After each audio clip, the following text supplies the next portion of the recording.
स्वागत है आपका आपके चैनल श्याम मैथ्स क्लासेस में। आज हम आपको परसेंटेज की बात करेंगे। परसेंटेज कैसे निकालते हैं उसके लिए सिखाएंगे।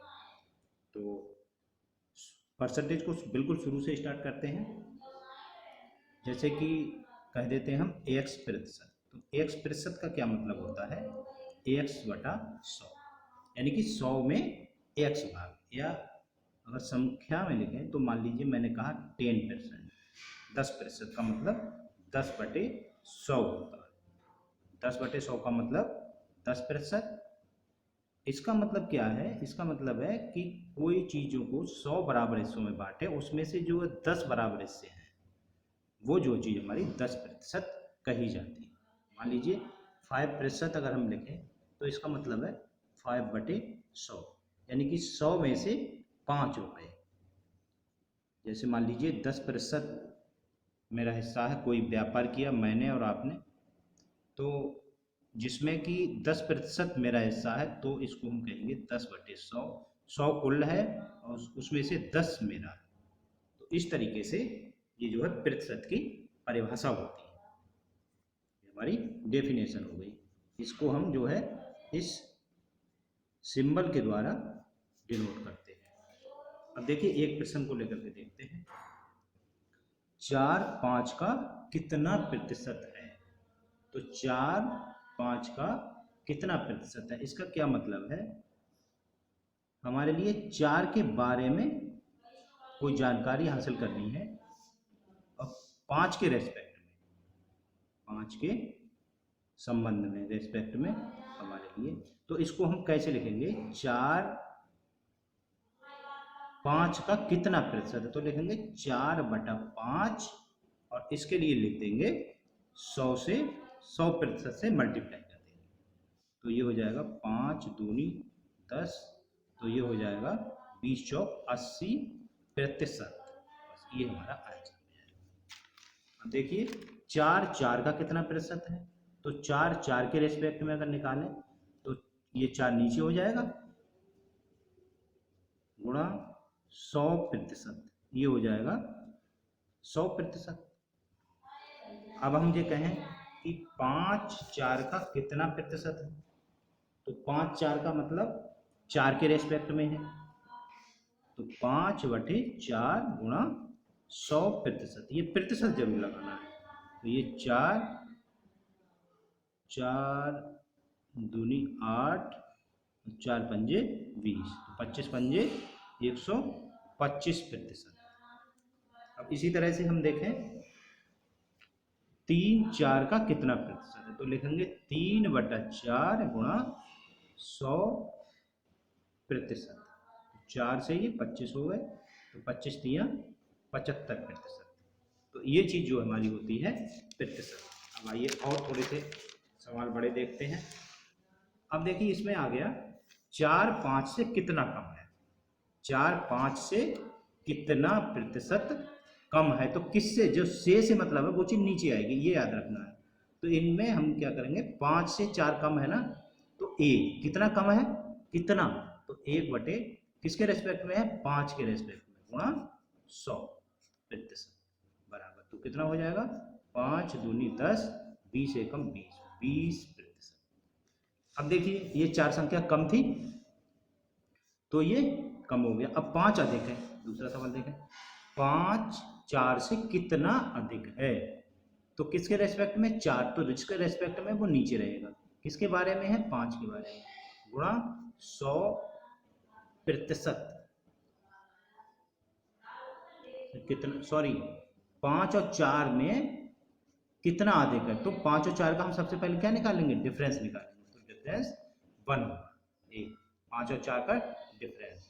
तो ये 4 से हो गया, 4 दूनी 8, 4 पंजे 20, तो यानी कि 25% हो गया ये आपका।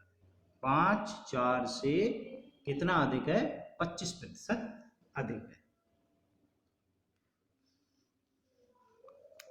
अब अगला देखिए, x गुणा 100, सॉरी 10% बराबर y गुणा 15%, तो x अनुपात y बताइए। तो देखिए x गुणा 10/100 बराबर वाई गुणा 15/100। तो इसमें देखिए क्या होगा, 100 से ये 100 कटेंगे, 5 दूनी 10 हो गए, 5 तिया 15 हो गए।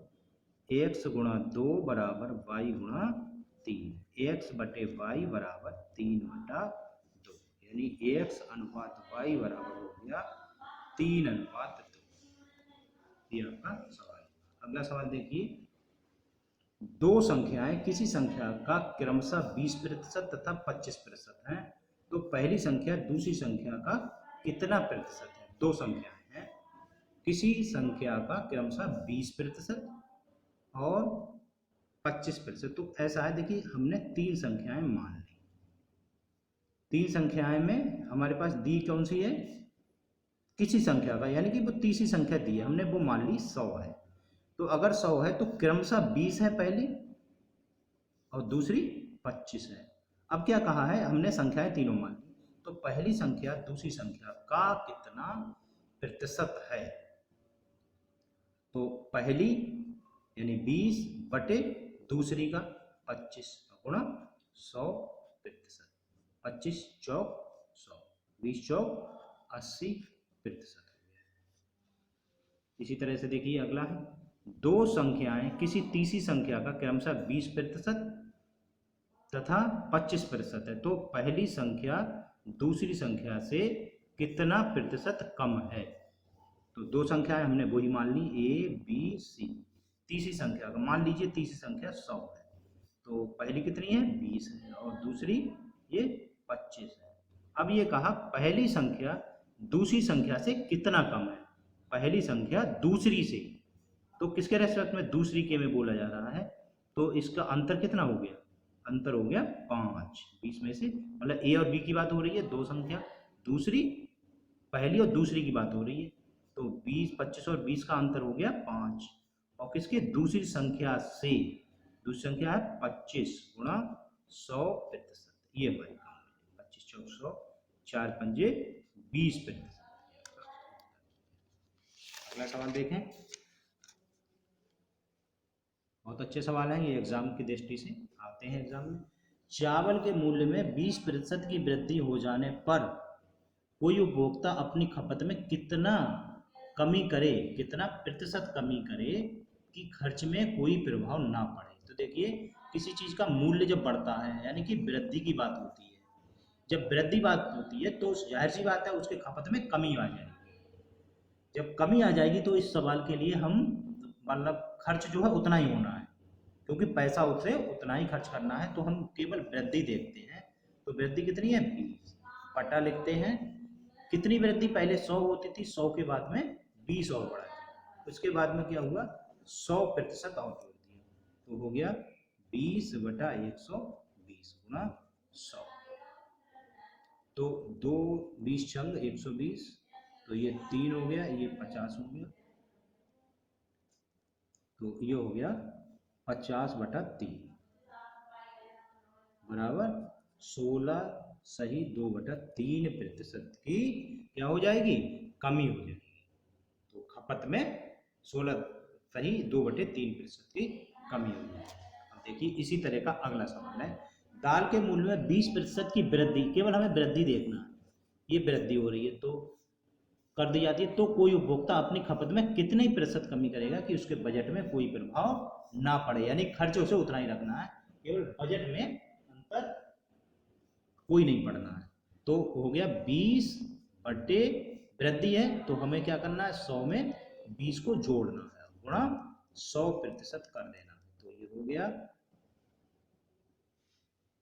20% की वृद्धि कर दी जाती है, तो उसके उपभोक्ता उसकी खपत में कितना कमी करेगा, तो 20/120 गुणा 100%, तो ये हो गया 20 छंग 120, तो वही उतना ही आ गया, ठीक है, 16 सही 2/3%।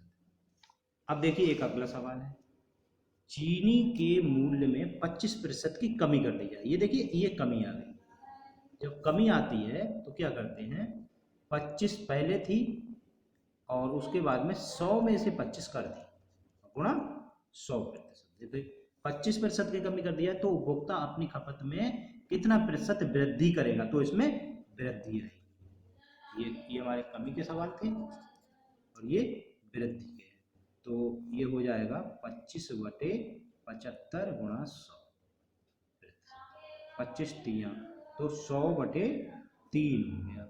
100/3 का मतलब 3 तिया 9, 3 तिया 9 ये। अब अगला देखिए, रसगुल्ला के मूल्य में 100% कमी कर देने पर कोई व्यक्ति अपनी खपत में कितना वृद्धि करेगा जबकि उसके बजट पर कोई प्रभाव ना पड़े। तो देखिए इसमें कमी कर रहा है, तो कितनी थी, पहले 100 थी, 100 में से 100 माइनस 100 कर रहा है, उसके बाद में इसका 100% हो जाएगा। तो देखिए कितनी वृद्धि करेगा खपत में, 100/0 हो जाएगा इंटू, यानी कि 100 गुणा 100, यानी 2 जीरो लगा दे रहे हैं यहाँ पे, प्रतिशत। तो देखिए वो किसी भी चीज के बटे अगर 0 करते हैं, अपान 0 करते हैं तो उसका मान होता है अनंत। तो अगर किसी चीज के लिए 100% की रसगुल्ला के मूल्य में कमी हो जाएगी तो वो कोई आदमी कितना भी बढ़ा ले उसके बजट पर कोई प्रभाव नहीं पड़ेगा, क्योंकि उसके लिए कुछ देना ही नहीं है, सीधी सी बात है। तो इस तरीके से इस वीडियो में इतना ही। नेक्स्ट वीडियो में नेक्स्ट सवाल करवाएंगे। तब तक के लिए गुड बाय। वीडियो अगर अच्छी लगी हो तो इसे लाइक करें, फ्रेंड्स को शेयर करें और चैनल को सब्सक्राइब करें।